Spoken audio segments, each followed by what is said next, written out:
আপনাদের কি 2018 সালে ইকরামুল হক হত্যাকাণ্ডের কথা মনে আছে? ওই যে যাকে ক্রস ফায়ারে দেওয়া হয়েছিল মাদক বিরোধী অভিযানে, আর ওর মেয়ের সাথে একটা ফোন কল সেটা ফাঁস হয়ে যায়। সেই ঘটনা অনুপ্রেরণায় রায়হান রাফি নির্মাণ করেছেন আমলনামা। এখানে অভিনয় করেছেন জাহিদ হাসান, কামরুজ্জামান কামু, তমা মির্জা, সারিকা, আর একটা চরিত্রে ছিলেন গাজী রাকায়েত। এইখানে যারা যারা অভিনয় করছে তার মধ্যে জাহিদ হাসানকে অনেকদিন পর দেখা গেছে। আমার মনে হয় সবচেয়ে গুরুত্বপূর্ণ দুইটা ক্যারেক্টারের মধ্যে একটা হচ্ছে জাহিদ হাসানের ক্যারেক্টারটা।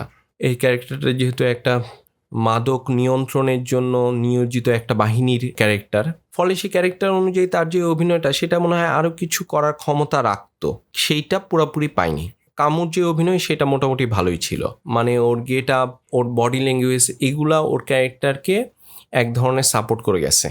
আর শেষে যে ইমোশনটা তৈরি হয় সেখানে তার যে ভূমিকা, তার অভিনয়ের যে ভূমিকা, সেটা একটা গুরুত্বপূর্ণ ব্যাপার ছিল। তমা মির্জা তার জায়গায় খুব ভালো অভিনয় করছে, অন্তত তার ইমোশনের যে জার্নিটা সেইটা আমরা এক ধরনের কানেক্ট হইতে পারি। সারিকাও ভালো অভিনয় করছে। তো অভিনয় মোটামুটি সবাই ঠিকঠাক আছে।